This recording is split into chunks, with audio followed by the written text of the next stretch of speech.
Very disappointing, frustrating at most. Didn't come away with the result we wanted. Pretty frustrating.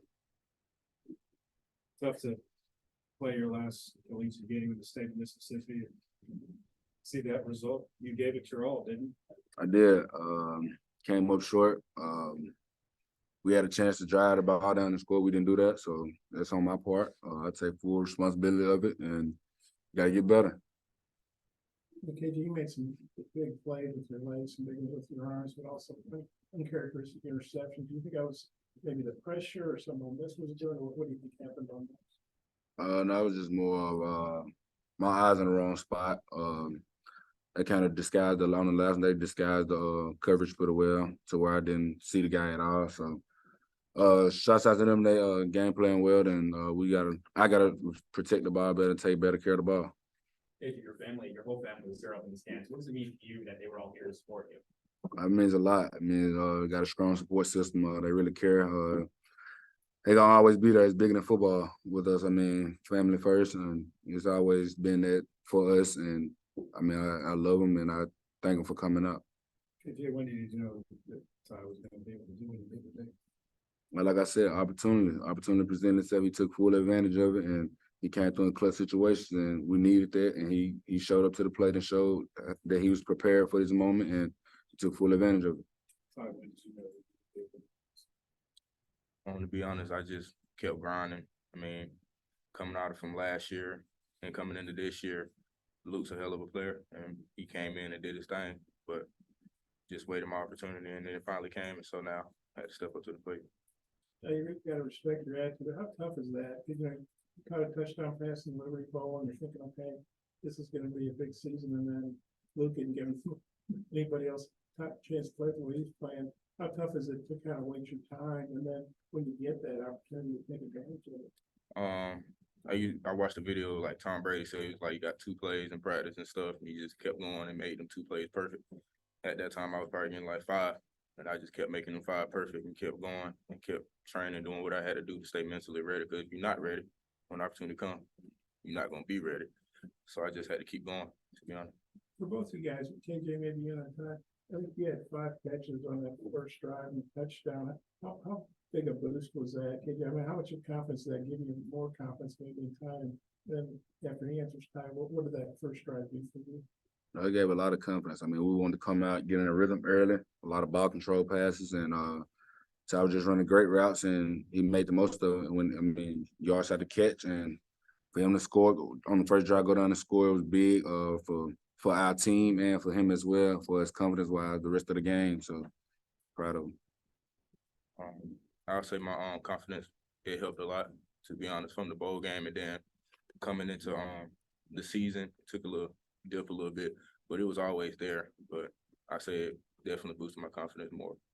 KJ, how frustrating is it to not have the running game clicking the way it has in the past? It's very frustrating. I mean, it's the SEC. So, I mean, running the ball is a big deal in SEC. Establishing a run early is a big deal because, I mean, once you run the ball, it opens up your whole playbook, whether you can do RPOs off of it and different things of that nature. So, I mean, it's pretty frustrating not being able to get the running game established, and that's something we got to get back to the drawing board on and work, put more emphasis on it at practice. So, pretty frustrating.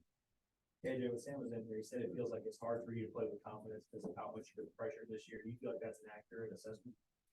I mean, it's like I said, it's frustrating. It's frustrating at times, frustrating at moments. I mean, you just got to be able to control what you control at the same time, but also know that, I mean, I still have faith and confidence in those guys up front, and the tight ends and the running backs still block for me as well. So, I mean, I'm putting all my faith in them, and I know they got my back just like I got their back. So we just got to keep moving forward, taking it one day at a time.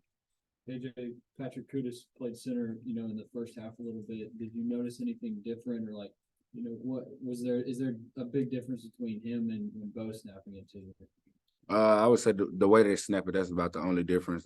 Kudus is a dead snap kind of guy, and Bo kind of snap and spiral back there. But other than that, for snap-wise, I mean, I didn't have no problems with it at all.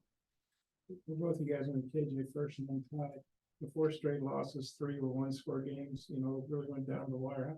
How tough is that, and what's the key to not letting go of the rope, especially when you got to go to Alabama, next week? I would say the main thing is just being able to get back to work. I mean, not playing smarter football, not hurting ourselves. We had 10 penalties this tonight, and we can't going into playing as a team like Ole Miss and here on out SEC teams. I mean, you can't play and have 10 penalties. I mean, that's gonna cost you, and it cost us tonight. And we just gotta be able to play smarter brand of football. Yeah, well, I thought that's the key to sticking together through a rough stretch. I would say sticking together and playing smarter football, piggyback off what he said, and just working. We gotta go to work next week. And there are 6 games left. How can you build on that performance? And KJ, how do you think you can build on it every time you can take that first? I can't say for next week. I just got to keep working. To be honest, I can't say what happens next week. That's all God's plan. His preparation. I mean, if he prepare like he prepared this week, then next week, he'll also have a great day on Saturday. So I mean, it's all in your preparation throughout the weekend, how you approach practice and the plays and the reps that you take, how you approach that, and how important those reps are. So, KJ, how do you keep players holding on to the ball and not letting go? just having faith in each other. I mean, just each and every day at practice and even in the locker room as well. Just making sure we're still bonding together. Make sure we're still having fun. We're still in the moment, and we're still playing. We're still passionate about the sport and this team and the state. So, just being able to keep guys amongst each other and not divide and start the blaming game and stuff like that. So, just making sure we all stay together and we all in this together. I know when you're gonna get to play more. I don't know if you get to play this much, catch you touch on places, but were you excited, nervous? Well, what was your mindset going into it? Deep down, I knew what I could do, so it wasn't really nervous. I won't say nervous, but really was just excited to play. To be honest, just ready to get out there and do it. And I feel like I put the work in to do it, so I was just ready to go. Great job, fellas. Appreciate it.